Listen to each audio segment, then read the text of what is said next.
Folks, the bombshell news happens today. Jordan Addison transfers from the University of Pittsburgh thanks to a large NIL deal, supposedly from the USC Trojans. This is a huge news, not just for Pitt, but also for National College Football and NIL. This is the biggest thing we could have imagined, but Jordan Addison is gone, a huge blow to the Pitt program. There's so many different ramifications from that. We're going to discuss all of them here today on the Locked On Pitt podcast. Are Locked On Pitt, your daily podcast on the Pittsburgh Panthers, part of the Locked On Podcast Network, your team every day.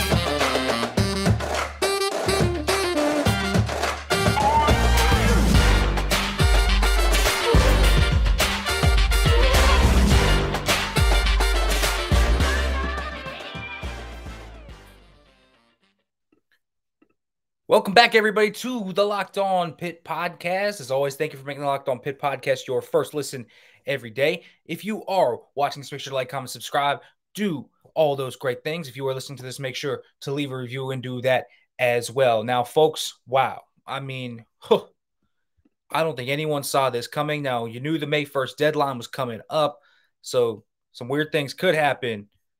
But Jordan Addison reportedly is transferring from Pitt. He is apparently heading to USC. Incredible story here, man. I really don't know how to react to this because this is unbelievable. I mean, really. You want to talk about a bombshell that just hits you like a ton of bricks. This is that story. But I guess let's start off with this. Let's start off with the very real discussion, right? Jordan Addison is transferring thanks to a large NIL deal, and he's not even officially hit the portal yet. And this is a big distinction. He has not officially hit the transfer portal yet. And so here's the cool thing for Jordan Addison. Big time bag coming his way. Big time bag. And I want to clarify this. It's not like Pitt wasn't paying him. Pitt was very much paying him good money, and more importantly, they were paying him more money than they were last year. That there were a lot of teams that had come up and had tried to steal Jordan Addison from Pitt before, and Pitt had matched him. So Jordan Addison was going to make a lot of money. I mean, we are talking near $1 million. So Jordan Addison was going to make a lot of money here at Pitt. They'd staved off a numerous amount of teams like Texas and other blue bloods that had tried to come in and get Jordan Addison. But this deal is going to be so lucrative with USC, Addison's going to be swimming in cash, which is good for him. I mean, really good for him. I'm all for these players being paid. I've long said they should be paid. I'm cool with it, right? I like the players being able to be paid. They should be. The schools have made so much money off their backs for so long. It's natural for them that they should be paid.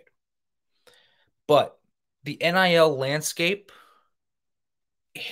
combined with, the 1-year transfer portal rule, and I'm completely in favor of one NIL and the transfer portal rules, because I feel like as a player, you should be able to leave a situation you don't love, just like a coach would, right?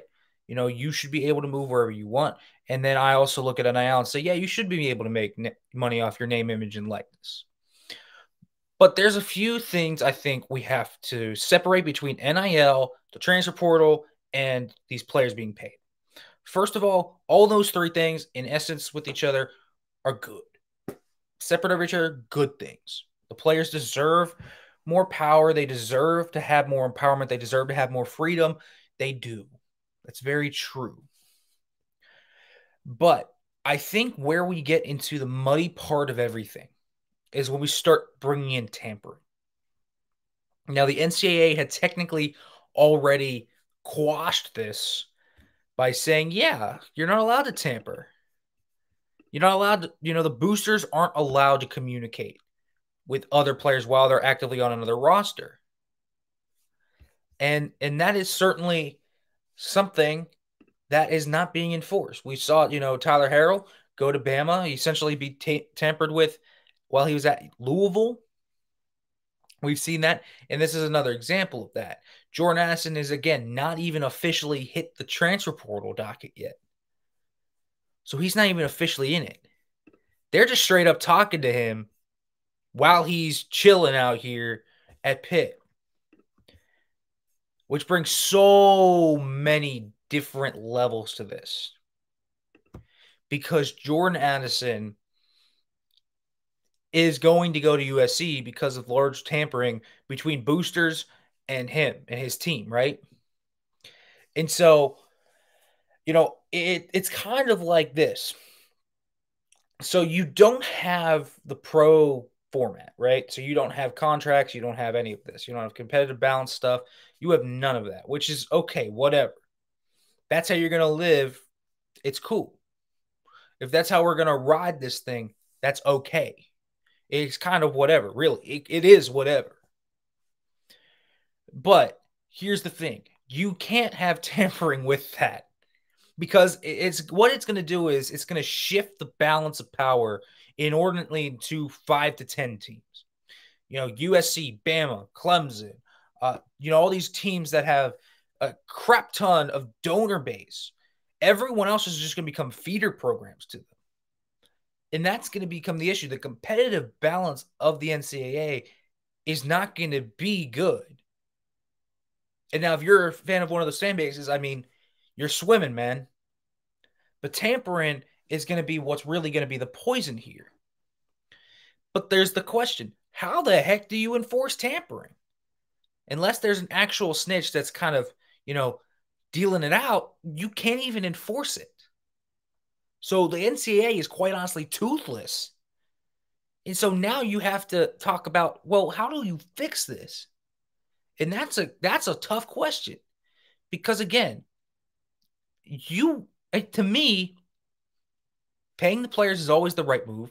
Allowing the players to move through the portal is the right move. So what do you do now? Like, seriously, what do you do now? So do you just say this is the mandatory stipend for every player? Do we just go full on pay for play? Is that what we need to do? Like, is that what needs to happen at the upper levels of college football? I don't know. It's a tough case. Again, the players should have all the freedom they want. They should be able to make money. They should be able to do all of that. But you can't have unfettered tampering, because that destroys the competitive balance. It's not like the NCAA wasn't already unbalanced. It certainly was. But you're telling me you're going to allow the big sharks to swim around any good player, any team, essentially, that is not one of the top 5 to 10 blue bloods in the country. They're just going to be allowed to swim around these guys and just take them. That, to me, is a problem in competitive balance. If the guy decides on his own, okay, this team's not paying me a lucrative enough NIL deal, and I'm going to enter the portal and see what my options are. It's a completely different story from saying, I'm still enrolled at Pitt, I'm still on the team at Pitt, and these boosters are talking to me from the other side. That's tampering, and that's just something that is legitimately, in my opinion, this is an unsustainable environment in college football. I think that competitive balance is going to be thrown off so heavily. I think it's really going to be an issue. And so you're just having these programs kind of circle the waters, if you will, and every other team kind of becoming a de facto feeder unit to these top 5 to 10 teams, on top of those teams already getting elite recruits, right? Because they're paying the recruits. So you've got all of that, and it just makes it hard for a team like Pitt, a team like Louisville, a team that's, maybe right there. Pitt can pay a lot of money. Heck, they were paying a lot of money to Jordan Addison. They paid a ton of money to Kenny Pickett last year, but they just can't pay what a USC is going to pay. And that's where I think we get into trouble here in the NIL market. And again, I think it's a good thing for the players to be paid. I think they should get your money worth, man. Cool, go for it. But let's also be realistic in the fact that this tampering stuff, it's not going to be worth it. It's not going to help college football as a sport. It's not going to help it as a collective group. And that's the big thing here is what I think we need to kind of look out. I don't have all the answers. I don't have a defined plan of how to make this go away, of how to make tampering like this go away, of how to fix somehow competitive balance. I think it's a very tough issue, but I do know it's a problem. And it's going to wane people's interests. It really is. It will wane people's interests eventually. And so I think that's the crux of this situation in that regard. Good for Jordan Addison to get his money, man. I do think the tampering part of this is what is the issue. It's an issue I think the NCAA is going to have to work for the sake of competitive balance. All right, now let's talk about Addison leaving and the impact on the Pitt program, because this is huge for Pitt. It really is, and this is going to change their program and change the outlook and all of that. However, first, folks, let me let you know about Built Bar, because if you want a protein bar that tastes just like a candy bar, I have you. It is Built Bar, because all Built Bars are covered in 100% real chocolate. And yeah, even the Built Bar Puffs, which are the first ever protein-infused marshmallow, covered in 100% real chocolate. And that means that with Built Bar, you can eat healthy while actually enjoy doing it. And yes, Built Bars are in so many different flavors, folks. You can hit any flavor you want, from banana cream pie to raspberry, double chocolate, so many more, but you get all the health benefits of a protein bar while having the taste of a chocolate bar. It's low in calories, low in sugar, low in net carbs, high in protein. Built Bar has everything you want in a protein bar. Go to Built.com right now, use the promo code LOCK15 and get 15% off of your order. Use the promo code LOCK15 for 15% off at Built.com. All right, folks, welcome back to the Locked On Pitt podcast, as we are continuing to talk about Jordan Addison transferring, just a huge bombshell to Pitt and the program as a whole. And here's where I think we start to look at the football side of things. So you lose Jordan Addison, which is just obviously a huge loss. And here's the bigger thing. I think when we talk about when we lose Jordan Addison versus, say, you lose you lose just another guy. It's not just the fact that, oh, he's the Biletnikoff Award winner and he's Pitt's best player. Yeah, it's not just that. It's the fact that now, you are predicated on offense so much, and he's going to take control of games, and he's going to force other guys to be essentially one-on-one covered. Now the onus is placed a lot more on Jared Wayne, a lot more on Konata Mumpfield. And here's the interesting thing to me. I actually think Pitt has a really good receiving core even without Jordan Addison. I seriously do. I think this receiving core is actually still pretty good. You look at Mumpfield, who I have been sky high on Konata Mumpfield. I seriously think Konata Mumpfield has the chance to be a very special player. And I love that they landed him through the portal. That was a big win for them in the portal. And I believe this when I say this. I think this is going to be huge for him in terms of what he can do. But when I kind of look at this receiving core now, okay, Mumpfield takes what Addison did. So he's going to fill into that role. Jared Wayne's going to do what Jared Wayne did. And now you have a battle for wide receiver 3. And this battle is going to be between Jaylon Barden. You're going to have Jaden Bradley in there. You're going to have Bub Means, the new transfer from Louisiana Tech. You're going to have all of these guys coming in here that have potential to win this job, right? It's a talented unit. I think you have some questions about it, but you still have, Addison Copeland in there. You're still going to get Chain Wabuko. So you do have plenty of talented guys still here. Now it just becomes more a question of the wide receiver 3-4 spot. Who's going to be the next guy to step up? Is it Means? Is it Barden? Is it Bradley? I don't know. I legitimately don't know. But I do think that this unit's still very talented. And that is something I do want to say. This unit still has a lot of talent, a lot of speed.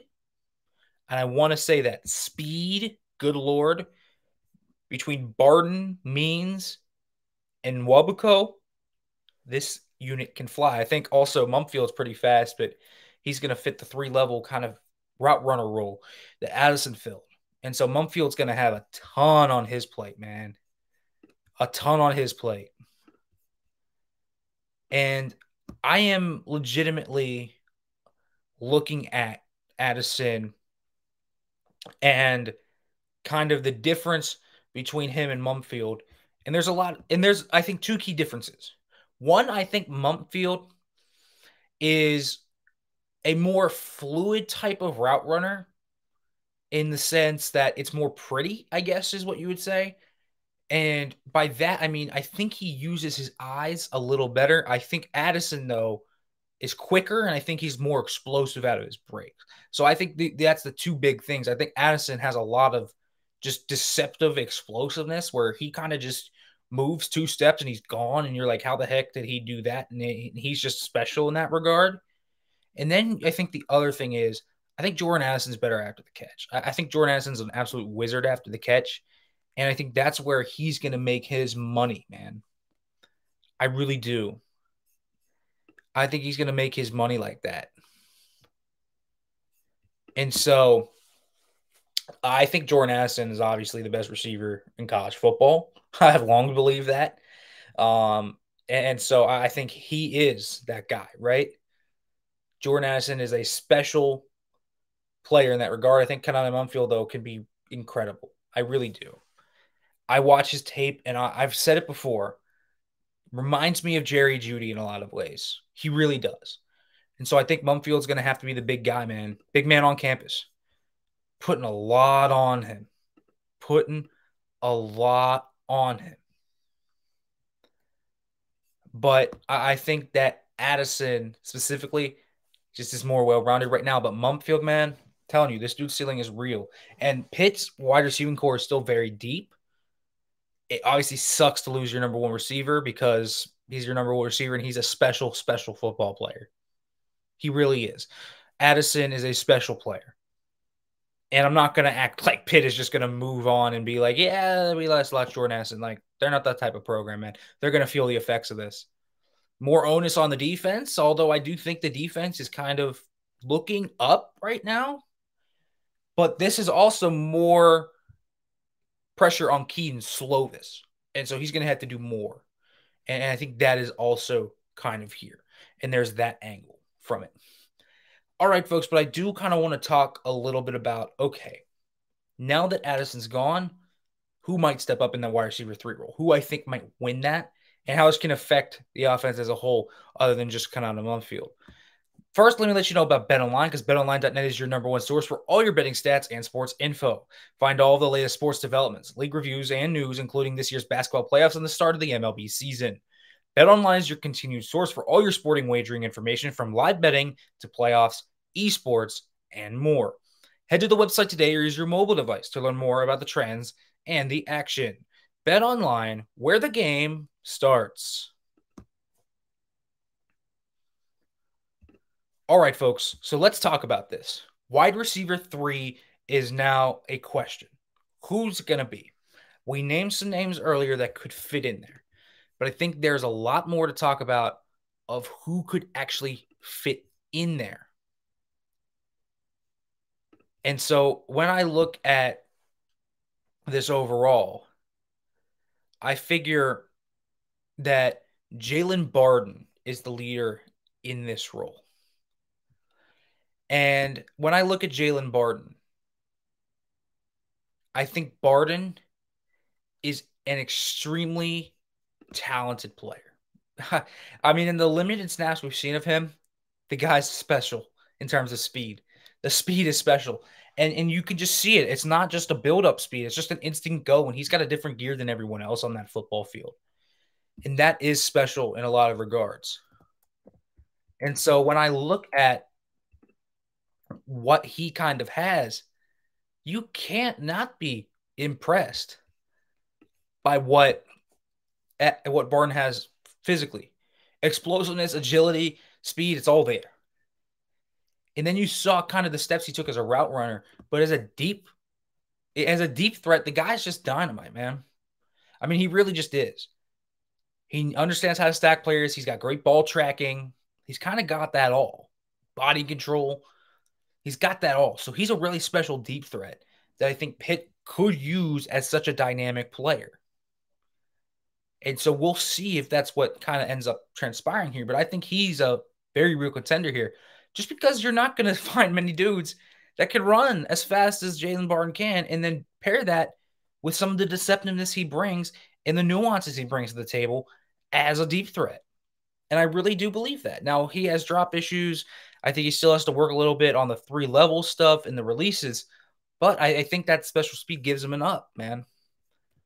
On the other hand, there's Bub Means. And Bub Means is another one of those very special players, speed-wise. Just the height, weight, speed. 6'2", runs a 4.44. That could be something, right? Now, Means is going to come in, and if he is eligible right away, could be that dude, man. I mean, just a big play threat waiting to happen. Similar to Barden, he understands how to win at all 3 levels, which is very special in that regard because you just don't see a lot of guys win at all 3 levels like that. So I think he's a little bit different from Barden. I think he has the same type of speed, but I don't think he has as much nuance in stacking guys. And I don't necessarily think he's 100% as polished from that perspective. Ball tracking, I think he does need to work on that a little bit. But I think he's more of a 3-level threat. And I think that is important to talk about because you are allowed to be able to do more with Bub Means. And I think he's got a little bit more of expanded route tree than, say, the deep threat does in Jaylon Barden. So maybe he's there. Jaden Bradley, you now throw him in. We talk about a guy that has upside and upside and upside. Well, we talked about Jaden Bradley before. His upside is obviously there. The guy has dynamic change of direction ability for his size, and he can still go up and win above the rim. And so when I look at what I actually see in Jaden Bradley, you're seeing a guy that is raw skills right now and releases in terms of his routes. You see he's raw there, but man, the potential is great. He has really, really, really rare sink and change of direction ability. Just very rare for his size. Big guy who can do little guy things. And I think that's always a special type of player because you just don't see a lot of dudes that can move like he does. And I can't even disregard some of the freshmen, man. Addison Copeland came in, apparently impressed in the spring. Shane Wabuko is an absolute speedster. But my guess, and this is just my guess, I think we end up seeing Jaylon Barden get this job. I think he's been chomping at the bit. He took over for Taysir Mack and made plays whenever, for that very short time against Miami. Every time he has been out there, he seems to make plays. He's an explosive playmaker. He's a guy that can really open up the game. And I think in this offense where, Frank Signe likes to take those shot plays, there are 2 obvious candidates. Obviously, Mumpfield is still there. But I also truly believe that when we look at overall what Barden did last year in terms of getting those limited opportunities and taking advantage of them, he did it. And he continues to showcase his acumen when running those deep routes. And so he's the guy that I would imagine taking over that role. And so the shot plays are going to have to be there at some point because it's part of Frank Signe's scheme. Keaton Slovis, though, is going to have to be better. He's going to have to be better than we thought he was. Not going to be as easy. When you don't have that number 1 receiver who can carry a ton of the load, you 100% have to be there as the quarterback. You have to be the dude. And so the onus is going to be a lot more placed on Keaton Slovis. So can he make that play? Or Nick Patty for the matter. Whether it's Slovis or Patty, whoever ends up starting, whether Slovis or Patty, they are going to have to elevate. They are going to have to be the answer. Simple as that. They have to be the answer. And so really what we're talking about here is more onus being placed on the quarterback position to not be as much of a game manager anymore, and that wide receiver 3 stepping up. This could be Jaylon Barden's breakout opportunity. And this is big time because he's always had that raw talent that you like. We'll see if that comes to fruition. But folks, as always, thank you for listening to the Locked On Pitt podcast. We will cover this even more. We'll talk Jordan Addison. We'll talk more about this in the coming days. Certainly at that. It's a huge story, and we need to cover it from all angles. And there's so much more to talk about in regards to this. So we will make sure to talk about that, folks. As always, thank you for listening. And as always, hail to Pitt.